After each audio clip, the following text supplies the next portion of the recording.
Voilà, donc je vais vous présenter cette conférence en trois rubriques, disons, trois chapitres, si vous voulez. La première partie, c'est l'histoire des mathématiques. Je vais vous parler de l'histoire des mathématiques. Et vu que l'histoire des mathématiques est très liée à l'histoire de l'humanité, je serai obligé de parler un peu de l'histoire de l'humanité, pour que vous sachiez d'où vient l'homme, comment l'homme s'est formé, pourquoi nous sommes plus intelligents que les moutons, par exemple. Et deuxièmement, je vais vous parler de quelques principes de la modélisation. Vous êtes en train de prendre le temps. Oui, prenez le temps s'il vous plaît. Et arrêtez-moi si je parle trop. Voilà. Deuxième partie, ce sont les principes de l'application des mathématiques. Parce qu'aujourd'hui, j'ai envie de vous parler de mathématiques appliquées. Ce que je veux, c'est qu'au sortir de cette conférence, si quelqu'un vous demande à quoi servent les maths, vous puissiez répondre. Pour le moment, je suis sûr que peu parmi vous peuvent répondre par rapport à cette question-là. À quoi servent les maths? J'ai envie que vous sachiez à quoi servent les maths. Et enfin, je vais conclure. Ok, l'origine des mathématiques. Ce qu'il faut savoir, c'est qu'à l'origine, les mathématiques étaient totalement appliquées. Les mathématiques sont nées parce qu'à un moment donné, il y a des sociétés humaines qui se sont formées, ils avaient besoin de faire des calculs. C'est tout simplement ça. Et ce qui le point déclencheur pour le moment, moi, c'est il y a 10 000 ans est née l'agriculture. L'agriculture n'existait pas avant. Avant, nos ancêtres, ils passaient toute la journée à marcher avec leur famille pour trouver à manger. Cueillette, chasse, pêche, comme le font les animaux d'ailleurs. Ils faisaient pareil. Mais après, ils ont découvert l'agriculture. Quelle est la conséquence? C'est que si tu cultives et que tu produis, tu commences à stocker. Mais si tu stockes, ça veut dire que tu n'es plus obligé de te lever tous les matins pour aller chercher à manger. Donc, mais quelle est la conséquence? La conséquence qu'ils ont commencé à se sédentariser, à s'asseoir, mais à s'ennuyer finalement. Mais ça qui a amené la réflexion, c'est ça qui est à la base de toutes les sciences. Certains même disent que c'est la base des religions. Ça, je ne vais pas rentrer dans ça. Mais c'est ça qui est à la base des sciences. Parce que nos ancêtres ont fini par trouver assez à manger pour ne pas sortir tous les jours. Ils ont commencé à s'asseoir, réfléchir. C'est de là que sont nées la philosophie, toutes les sciences, la danse, le chant. Parce que si tu dois te lever tous les jours pour aller chercher à manger, ben, tu ne peux pas imaginer aller chercher, danser et chanter. Donc c'est de là que sont nées les sciences et les arts. Ensuite, bon, évidemment, ils ont commencé à s'asseoir, à commencer à avoir des voisins. Parce que si tu marches tous les jours, toute la journée, ben, tu ne peux pas avoir de voisins. Ils ont commencé à s'asseoir, à avoir des voisins, et c'est de là que sont nées les sociétés humaines. Et les premières sociétés humaines qui sont nées il y a entre disons, moins 8000 et moins 4000 ans. Donc je suis dans l'histoire ancienne. Vous voyez? Et ces premières sociétés humaines sont nées en Mésopotamie. Mésopotamie, c'est l'actuel Irak, en Chine, en Égypte et en Inde. Une remarque. Vous remarquez que aujourd'hui, les pays qu'on dit les plus civilisés, les pays occidentaux n'étaient pas dans ce lot-là. Irak, Mésopotamie, Chine, Inde, Égypte. Égypte, Afrique. Et donc, ça veut dire que les Européens, les Occidentaux, les Américains ont du mérite parce qu'ils n'étaient pas dedans avant. Donc, respectez beaucoup la Chine, dont on parle souvent en rigolant. La Chine, c'est un grand, grand pays. Nous devons beaucoup, l'humanité doit beaucoup à la Chine.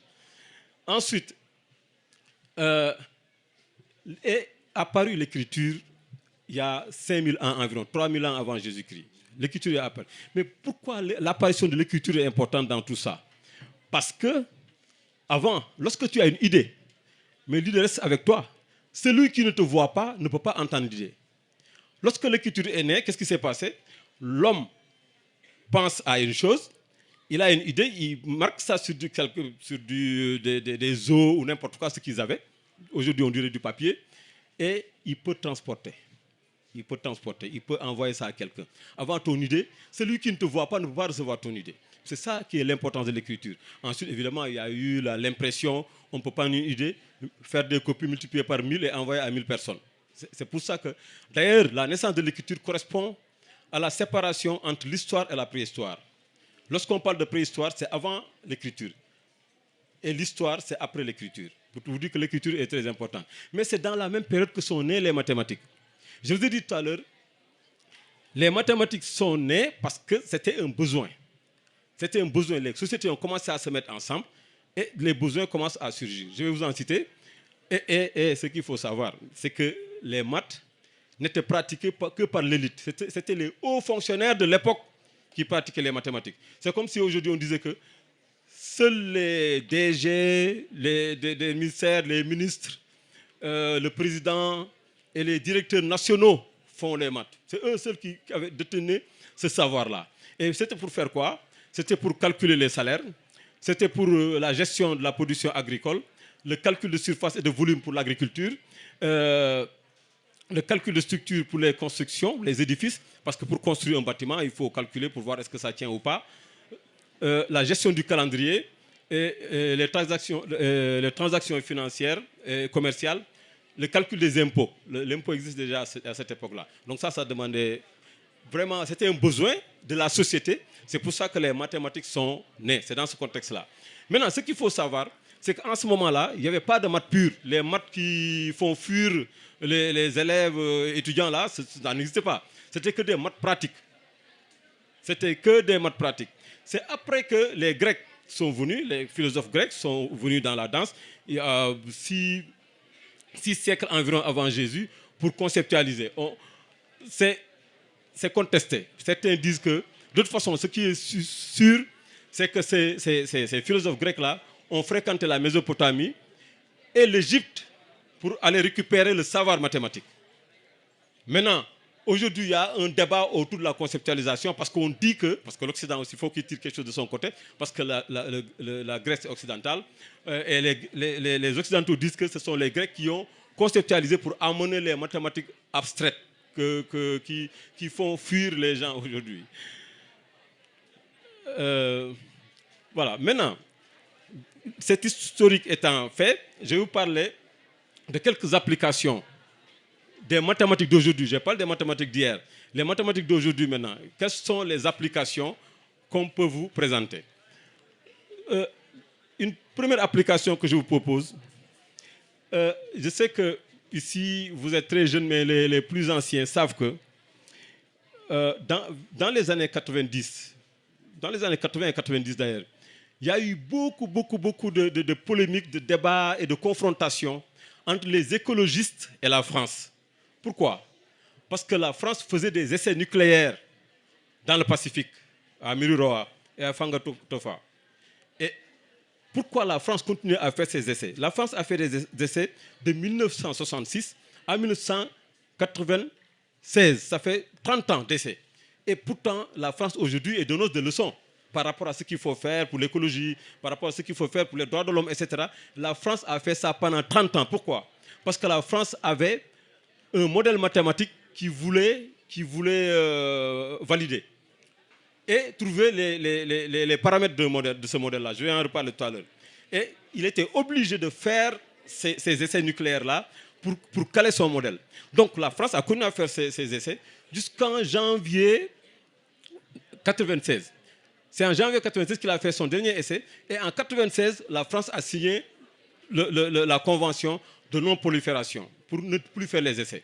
Parce que tout simplement, il avait un modèle mathématique qu'il fallait caler. Pourquoi c'est important? Pourquoi ce modèle-là est important? Parce qu'aujourd'hui, la France, comme les autres pays, ne font plus d'essais nucléaires parce que les essais se font dans l'ordinateur. Ils font des simulations. Au lieu lorsqu'ils fabriquent une bombe, au lieu de faire un essai grandeur nature qui risque de polluer la nature, et voilà, vous voyez les poissons là qui sont là couchés, au lieu de ça, les gens font les essais dans l'ordinateur. Ce qui signifie que les mathématiques ont une dimension purement écologique. Deuxième exemple, c'est la pêche. Vous avez entendez souvent parler, surtout chez les politiciens, de licence de pêche. C'est quoi le problème avec les licences de pêche? Lorsque tu donnes une licence à quelqu'un, il est important de savoir si il ne va pas décimer complètement la faune marine. Est-ce que demain tu auras le tchoft, est-ce que tu auras le yaboy, etc. Il faut vérifier. Parce que s'ils déciment tout le monde, s'ils prennent les juvéniles, les adultes et les matures, tout le monde, on finit par ne plus avoir de poissons. Mais comment calculer tout ça pour voir comment donner des licences de pêche? Et lorsqu'on donne une licence de pêche, quelle est la fréquence des pêches qu'on doit permettre à ceux qui ont les licences? ben, il faut faire des maths. Parce qu'il y a des modèles mathématiques qui permettent de faire ça. Et il y a aussi la taille des filets. Parce que vous savez que lorsque les mailles sont très petites, ben, tu vas prendre les grands poissons, mais tu vas prendre les tout petits aussi, qui sont censés grandir. Et demain, ça peut amener à l'extinction. Si on pêche de façon inconsidérée, avec une fréquence énorme, avec des filets très petits, ben on finit par ne pas avoir de tchof. Et ça, ce qui est intéressant, c'est que les mathématiciens peuvent faire des modèles pour dire à l'État, OK, dans le cadre des licences de pêche, permettez aux chalutiers de pêcher, par exemple, 1 ou 2 fois par semaine ou 1 fois par jour, etc. Et les filets ne doivent pas être d'une taille plus petite que telle valeur. L'autre chose, c'est l'équilibre écologique. Proie-prédateur, j'ai oublié de le dire, Omar Diop, qui est un collègue, il est le chef du département de mathématiques de l'UVS. Il va vous parler d'un exemple de proie-prédateur. Parce que proie-prédateur, c'est quoi? Ce que vous voyez là, le lion, ce n'est pas très visible, mais le lion avec la chèvre, le lion avec le zèbre. Donc dans la jungle, c'est comme ça que ça se passe. Les uns mangent les autres. Maintenant, il arrive parfois que dans un environnement naturel, un prédateur soit trop nombreux et peut décimer sa proie. Mais si le prédateur décime sa proie, qu'est-ce qui se passe après? Si le prédateur mange toute sa proie, d'après vous, je vous pose la question, hein, qui veut répondre? Si il y a proie et prédateur, le prédateur mange toute sa proie et que la proie n'existe plus. Si la proie n'existe plus, qu'est-ce qui arrive au prédateur? Ben, il est affamé.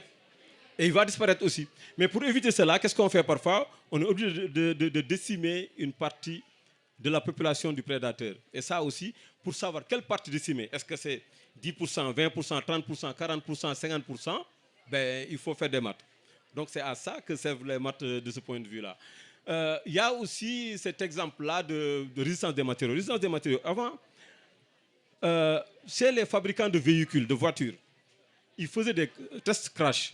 C'est que test crash, ça dit qu'ils prennent un véhicule, qui le Mercedes, c'est n'importe quel véhicule, hein, les plus grosses voitures, les plus chères que vous voyez là, ils ont commencé par ça. Ils construisent un véhicule, et puis ils créent un obstacle. Et ils envoient le véhicule vers l'obstacle, ce que vous voyez là, pour voir quelle est la résistance du véhicule. Mais ça, aujourd'hui, on le fait beaucoup moins, parce qu'on arrive à modéliser le véhicule grâce aux mathématiques, et faire les crashs grâce à l'ordinateur. Donc ce qui est fait grandeur nature, c'est ce qu'on simule. Simuler, c'est un mot français. Simuler, c'est faire semblant. On fait semblant de faire crasher et on voit comment ça se comporte et on modifie pour avoir la bonne structure. Vous voyez aussi ici une maison qui s'effondre. Pour les maisons aussi, en génie civil, tous les ingénieurs de génie civil, si vous avez un grand frère ou une grande sœur ou des amis qui sont dans ça, demandez-leur ce que signifie la résistance des matériaux. RDM. Tous ceux qui ont fait des études de génie civil connaissent ça. RDM, c'est la résistance des matériaux. Ça permet de calculer les structures et voir quel est le taux de béton qu'on doit mettre, le taux de ciment, le taux de sable, etc., les fers, et quelle est la dimension du fer qu'on doit mettre, etc. Et ça, c'est grâce à la résistance des matériaux. Comme par hasard, moi, c'est ce que j'ai fait lorsque je faisais ma thèse il y a très très longtemps. Résistance des matériaux. Voilà, donc il y a...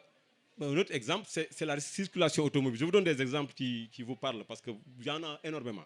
Mais ça, les embouteillages de Dakar, tout le monde connaît. Mais dans tous les pays qui sont assez développés, ben, cette affaire-là est réglée grâce aux mathématiques, à des modèles mathématiques. Parce que ces modèles-là permettent de dire quel est le dimensionnement des routes normalement, où est-ce qu'on doit mettre un rond-point, combien de temps doit durer le feu au rouge, au vert ou à l'orange. Et où est-ce qu'il faut mettre des feux? Ça, c'est un calcul, c'est particulièrement compliqué comme calcul. Mais un pays qui ne le fait pas vit que dans les embouteillages. Même les pays qui le font, ils ont parfois des embouteillages, mais c'est un pays qui ne le fait pas, c'est sûr qu'il fait du pilotage à vue. Donc ça, c'est... dernier exemple que je vais donner, c'est l'épidémiologie. En épidémiologie, je vais en reparler tout à l'heure pour parler de la Covid un peu. En épidémiologie, ben, les mathématiciens ont mis en place des modèles depuis très longtemps. Ça fait au moins un siècle. Ça fait au moins un siècle qu'ils font des modèles. Ça a commencé par le modèle du paludisme Et ça permet de savoir, par exemple, un exemple de l'application. Lorsqu'on doit vacciner, il est évident qu'on ne peut pas vacciner à 100% une population. Ce n'est pas possible. Maintenant, d'ailleurs, ce n'est même pas nécessaire. Pour faire disparaître une maladie, on n'a jamais besoin de vacciner à 100%. Parfois, la vaccination à 80% marche. Pour la Covid en France, ils disaient que si on a 100% d'immunisés, c'est bon. Ça dépend des maladies. Mais pour comment savoir ça, il faut faire des modèles mathématiques. Parce que si un pays, en vaccinant pour une épidémie, arrive à éradiquer la maladie avec 50% de vaccinés, pourquoi aller vacciner à 90%? Tant plus que si c'est un pays pauvre, tu n'as pas assez de sous, et les 40% que tu rajoutes là, c'est des milliards. Donc ça permet d'optimiser et de vacciner de façon optimale. Maintenant, j'ai fait combien de temps? 20 minutes. Ok. D'accord. Maintenant, je vais parler un peu je vais faire un peu technique maintenant.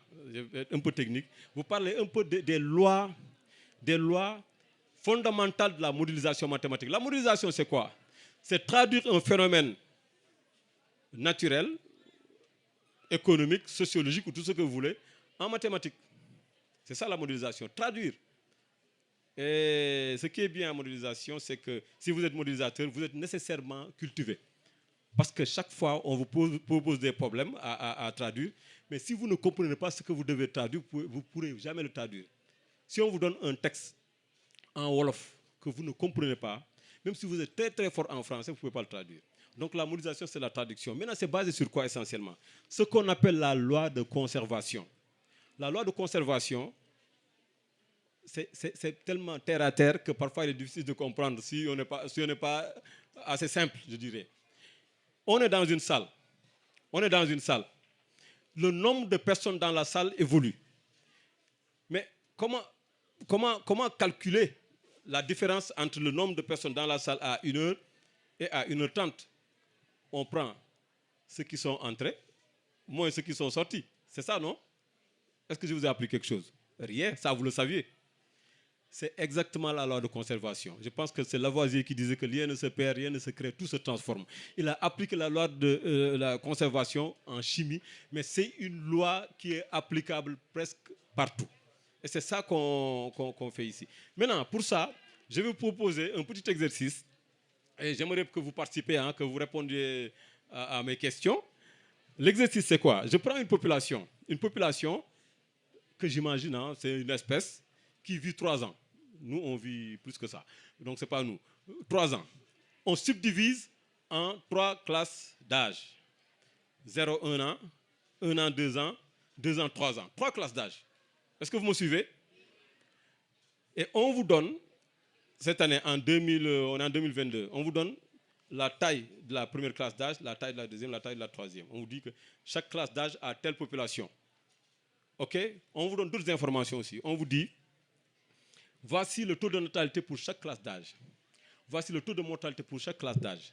Et on vous demande de prédire la population dans les 3 classes d'âge en 2023. C'est ça le problème. Je vous pose un problème. Hein. C'est ça le problème. J'aurais dû poser le problème avant de venir d'ailleurs. Comme ça, ils allaient réfléchir dessus. Parce que à chaud là, c'est plus compliqué. Mais j'aurais dû poser le problème avant. Donc, je répète rapidement. On a 3 classes d'âge seulement. On connaît les populations. On connaît les taux de natalité, les taux de mortalité. On vous demande quelle est la population l'année d'après. Ce que je viens de dire là, c'est ça, ça suffit largement pour répondre. Et pour ça, il suffit de... Oui, mais tu me donnes du temps. Tu ne me parles pendant 1 heure, non? Parce que non, je veux pas que tu m'arrêtes alors que je n'ai pas terminé. Donc, le patron dit que je vous demande. Est-ce que quelqu'un a une solution?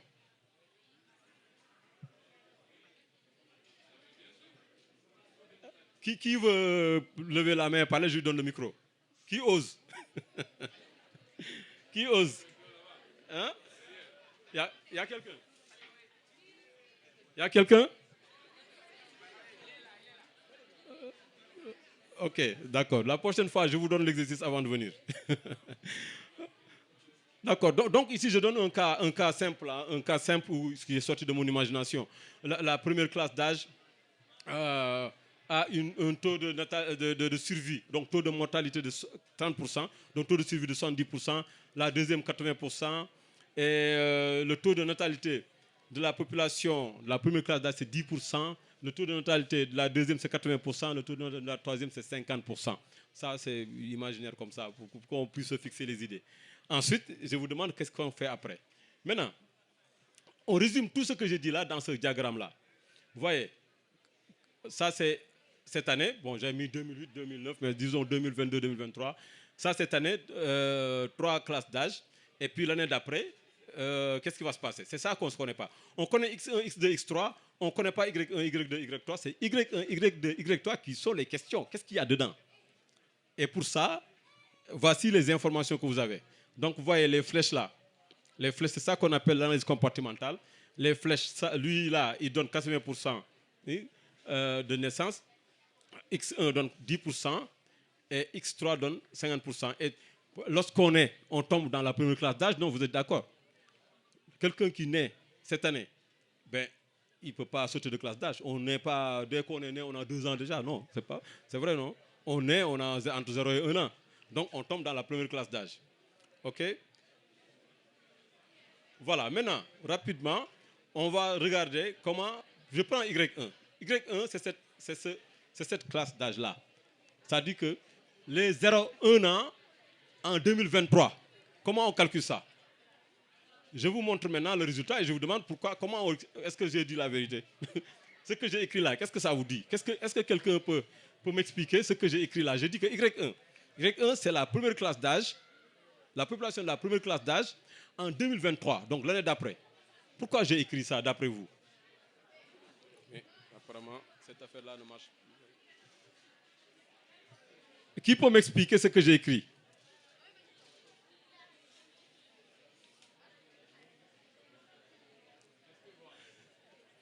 Hein? Non, ils voient. Ils voient. Ils ont peur de parler. Moi, je suis sûr que parmi vous, il y en a qui connaissent le résultat. Et n'ayez pas faites comme moi. Moi, quand j'étais élève, je posais beaucoup de questions que certains trouvaient bêtes, mais toutes les questions qui ont posées passaient par la tête, je les posais. Je n'avais pas peur de ça. Et aujourd'hui, je suis professeur titulaire de mathématiques. Donc, je pense que je n'étais pas aussi nul que ça. Mais je pose toutes sortes de questions. Et je le fais tout, même dans les conférences et autres, eux, ils le savent. Chaque fois que je n'ai pas compris, comment tu as dit ça, pourquoi tu l'as dit, je ne comprends pas. Faites comme moi. Je pense que c'est très utile. OK? Donc, pour rapidement, vous voyez, la première classe d'âge donne 10% de sa population, donc c'est 0,1 fois sa population. La deuxième classe d'âge donne naissance à 80% de sa population, donc c'est 0,8 fois X2.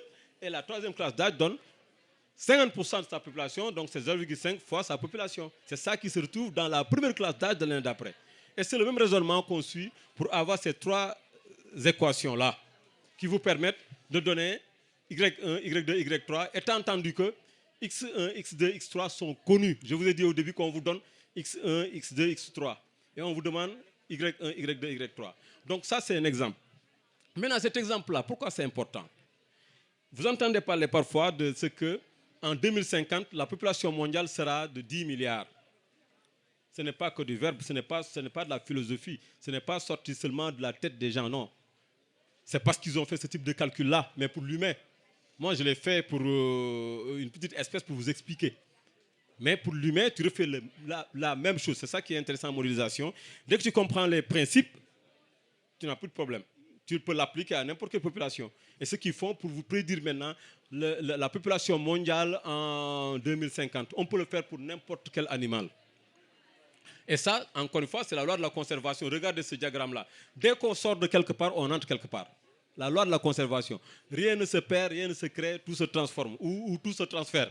Vous voyez? OK, deuxième exemple. Deuxième exemple, c'est la pollution atmosphérique ou la pollution tout court. Diffusion de polluants. Par exemple, lorsqu'il y a une usine quelque part,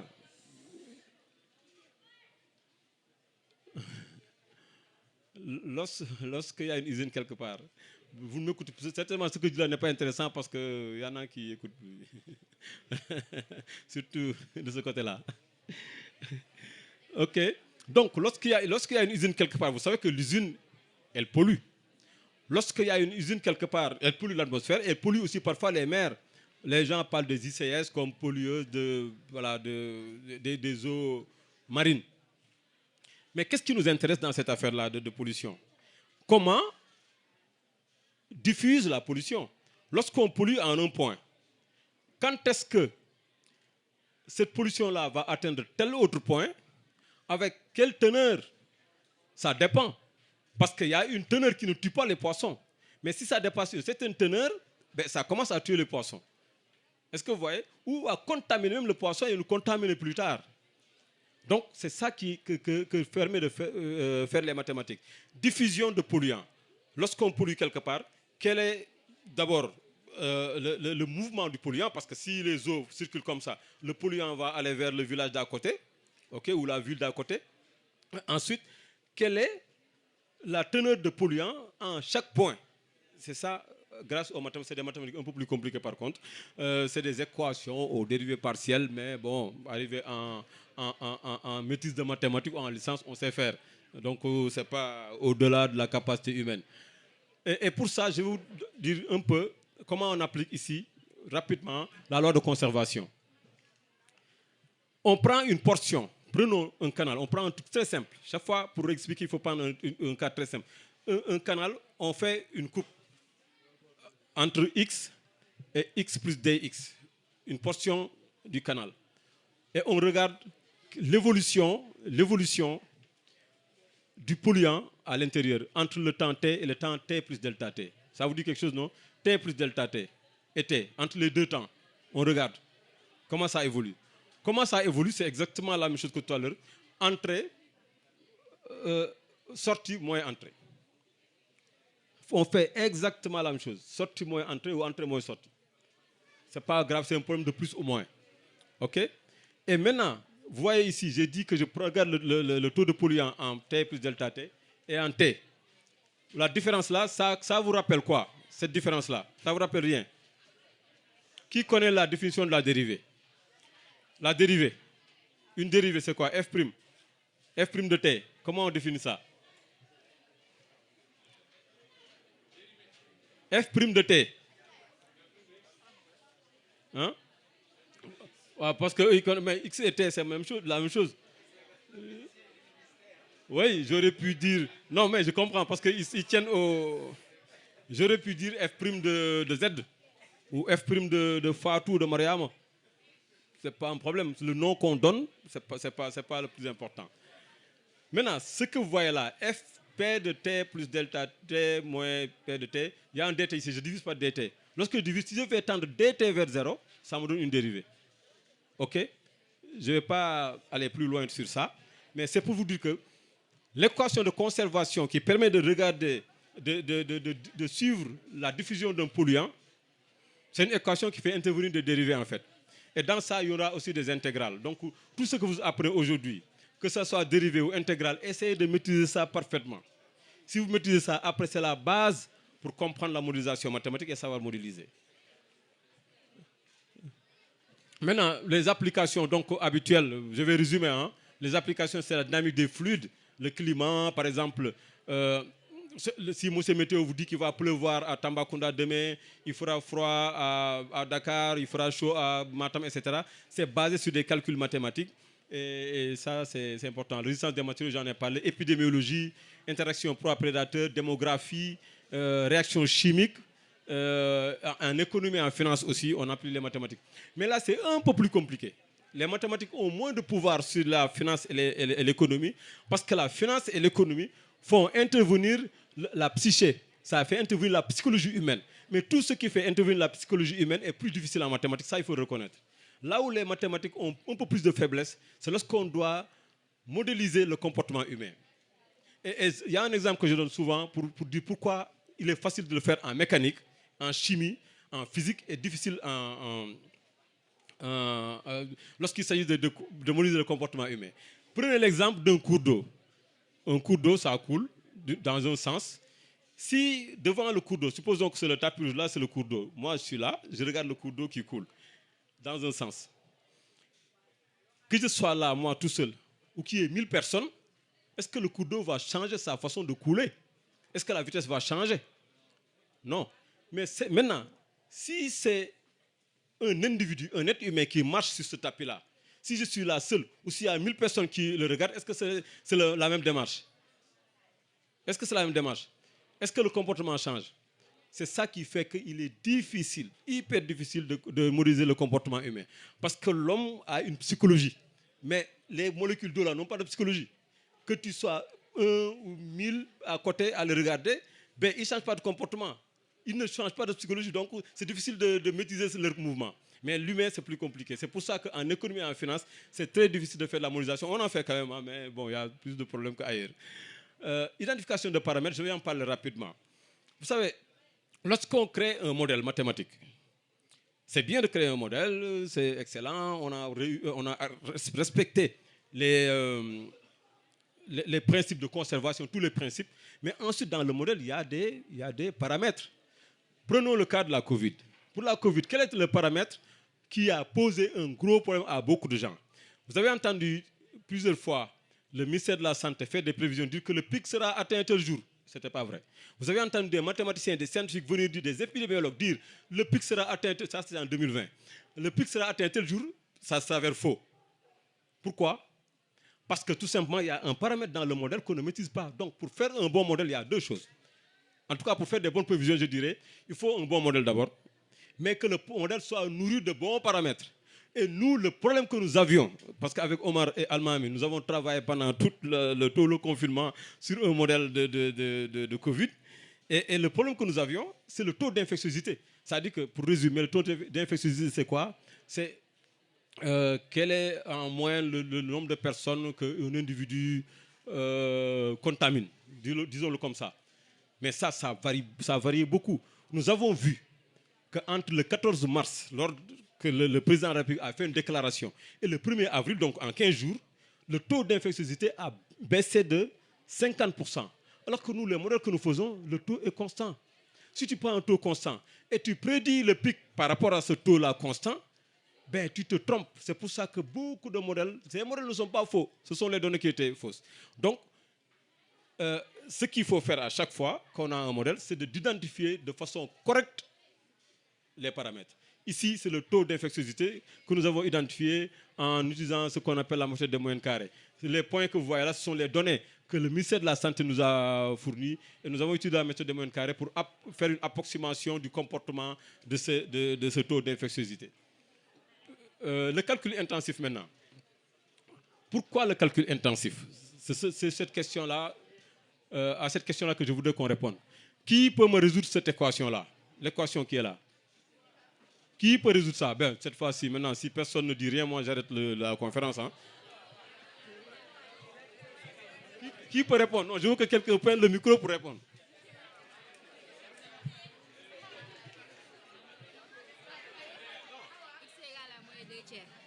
X égale à moins 2 tiers. Voilà, c'est parfait. Maintenant, et ça, qui peut me répondre? Ça demande un peu de papier et de stylo, non?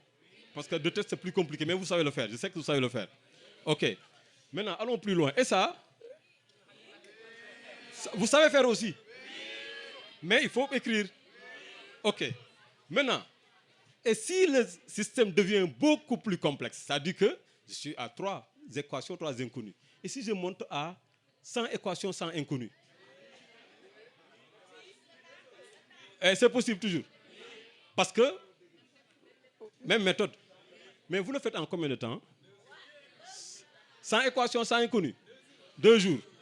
Voilà.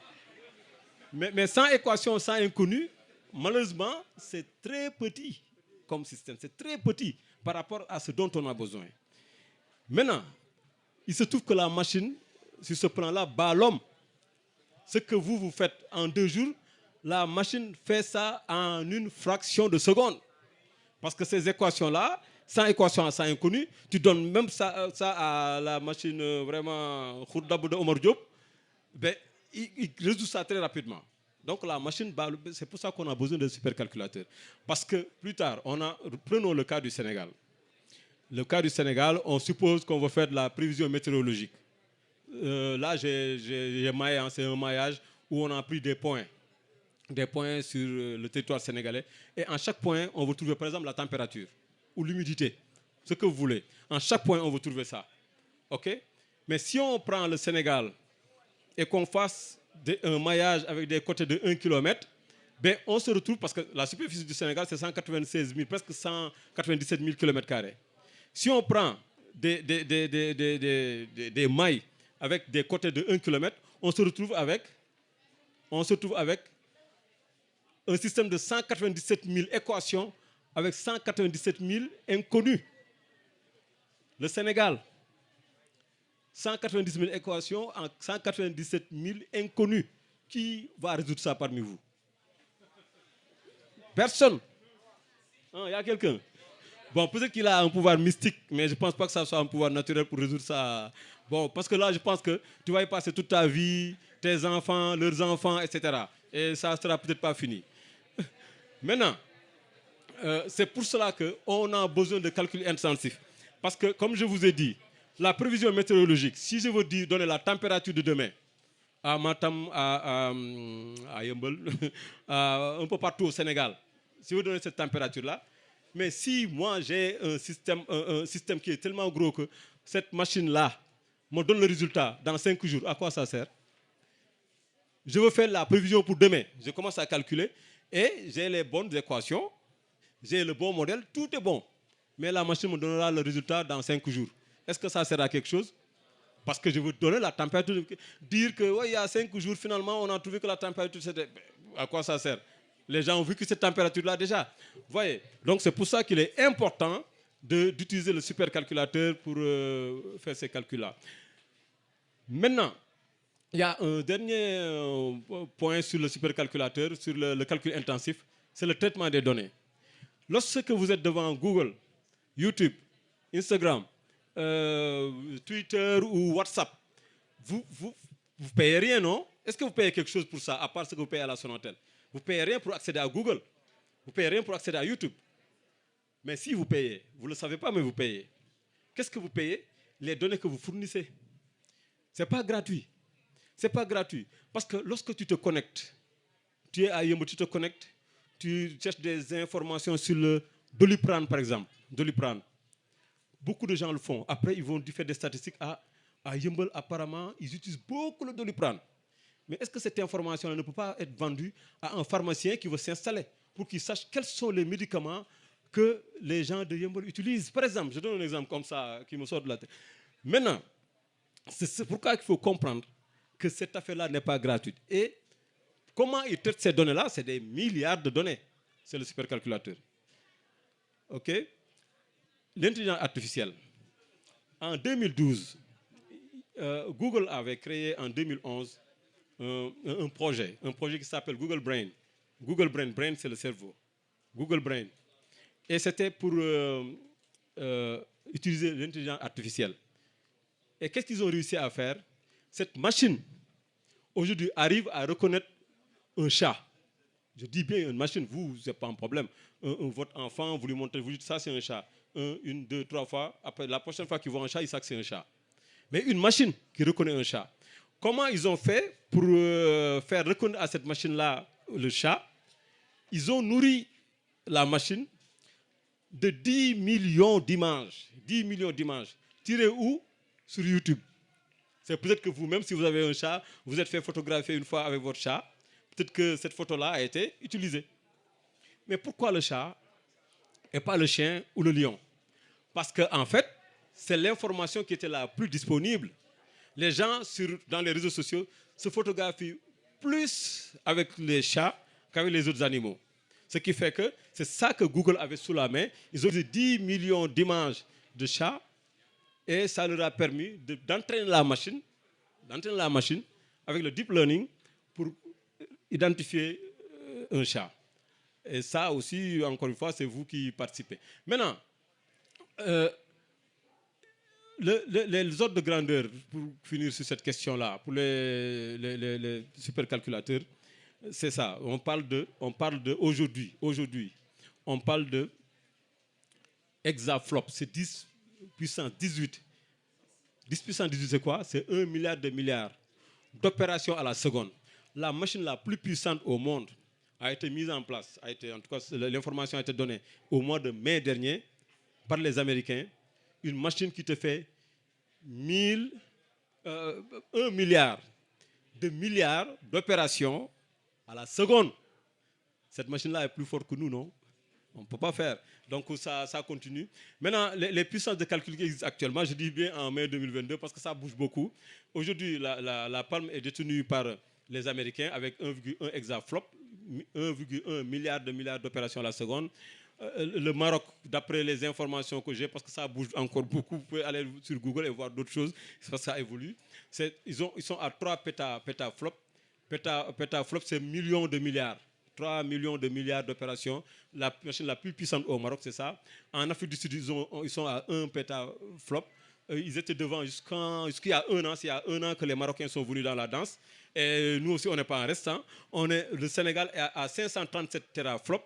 537 000 milliards. Ce n'est pas n'importe quoi. 537 000 milliards d'opérations à la seconde. Si vous allez à Diamniadio, il y a une machine là-bas qui peut faire ça. Okay? Et il faut dire que malgré ce classement-là, le Sénégal peut être fier de ce qu'il a. Parce que cette position-là, regardez, le teraflop pour lequel le Sénégal a 537 teraflops. Le teraflop a été atteint il y a 25 ans. Donc le Sénégal est aujourd'hui à 537 fois la puissance de la machine la plus puissante il y a 25 ans. Ce n'est pas n'importe quoi, on n'est pas un pays riche, donc on peut en être fier. Conclusion. Je suis à combien de temps? 45. Ah ben oui, j'ai dépassé un peu ce que je voulais, mais bon. Voilà, ce qu'on peut retenir, c'est que la modélisation mathématique et le calcul scientifique sont devenus des outils d'aide à la décision incontournables pour le développement des technologies avancées, la santé publique et la préservation de la nature. Il y a aussi, vous avez dû le remarquer, une parfaite corrélation entre le développement des mathématiques appliquées et celui de l'informatique. Si vous faites un peu une rétrospection de tout ce que je vous ai raconté, vous verrez que les mathématiques sont nourries par l'informatique. Parce qu'on peut imaginer beaucoup de calculs. Ben, imaginer, c'est facile. C'est ça la force de l'homme par rapport aux animaux. L'homme est capable de penser à quelque chose qu'il ne peut pas réaliser. Je ne pense pas que les animaux soient dans ça. Nous avons l'imagination. Imaginez par exemple 1000 milliards ou bien 1 milliard de calculs à la seconde. On ne sait pas le faire, mais on peut l'imaginer. Okay? Donc, l'homme pense à des calculs qu'il ne sait pas faire, mais c'est l'informatique qui lui permet de réaliser ça. Et l'informatique est nourrie aussi par les mathématiques. Parce que vu que les mathématiciens posent des calculs qu'ils ne savent pas faire à la main, il faut que l'informatique suive. Et les informaticiens ont un défi. Il faut que je ce défi-là, il faut qu'on passe à telle puissance. Et deuxièmement, l'autre chose, c'est la théorie de l'informatique. Je ne vais pas m'étaler dessus, mais il y a une théorie de l'informatique qui est basée sur les mathématiques, l'algèbre, les équations différentielles, etc. Donc les deux sont complètement corrélés. D'ailleurs, au début de l'informatique, je pense que les premiers informaticiens, c'était des mathématiciens et des physiciens. Almami en fait pas. D'ailleurs, je ne sais pas si le physicien ou informaticien, parce qu'il est aussi bon en informatique qu'en physique. Ok, maintenant les recommandations. Je vais finir par quelques recommandations. Enseigner très tôt la modélisation mathématique, et c'est possible. Faire voir aux tout petits, moi j'ai même envie, je ne sais pas si c'est possible, de commencer au préscolaire. Le triptyque science, mesure, calcul. Science, mesure, calcul. Quel est le lien entre mesure et calcul? On ne mesure pas assez. On ne calcule pas assez. Et qu'un pays qui ne mesure pas assez, qui ne calcule pas assez, ne peut pas s'en sortir. La haute technologie, c'est comprendre les lois de la nature, toute la science, savoir mesurer, savoir calculer. La dimension écologique des mathématiques aussi, c'est important de faire. Pour moi, c'est une bonne façon de faire aimer les mathématiques aux petits. Enseigner très tôt le codage. L'idée d'externalisation de l'intelligence. Le codage, c'est quoi? Ce qu'on fait faire à la machine. On code, on veut faire une table de multiplication, la table de 5, par exemple, ou de 7. Ben, on peut faire ça à la machine. Parce que c'est nous qui devons le faire. Table de 7. 1 fois 7, 2 fois 7, 3 fois 7. On peut faire ça à la machine, par exemple. Et ça, il me semble que ce n'est pas très difficile de faire comprendre ça aux tout petits. Ils grandissent avec l'idée que donc une machine peut faire ce à quoi moi je pense. Donc ça, c'est déjà quelque chose un déclic dans sa tête. Nous n'avons pas eu ça, parce que l'ordinateur, on a touché ça lorsqu'on était déjà vieux. Maintenant, dernier point, et qui est le plus important, créer une prime spéciale pour les enseignants de mathématiques. Moi, je pense qu'aujourd'hui, pour tirer les gens vers les mathématiques, pour qu'il y ait assez d'enseignants, est-ce que vous savez qu'il y a des régions dans ce pays, ou des zones dans ce pays, où il n'y a presque pas de profs de maths.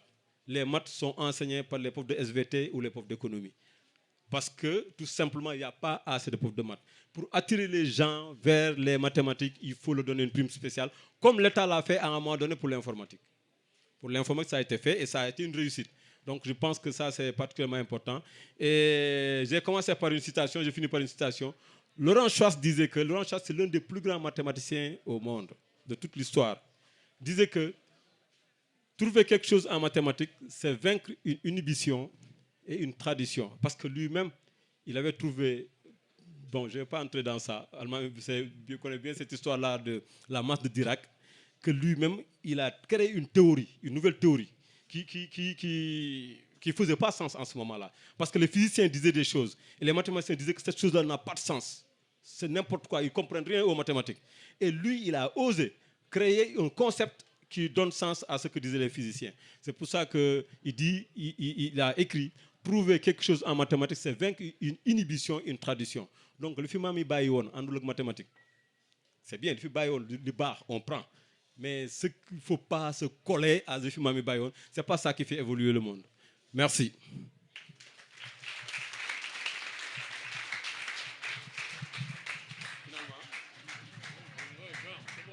Finalement,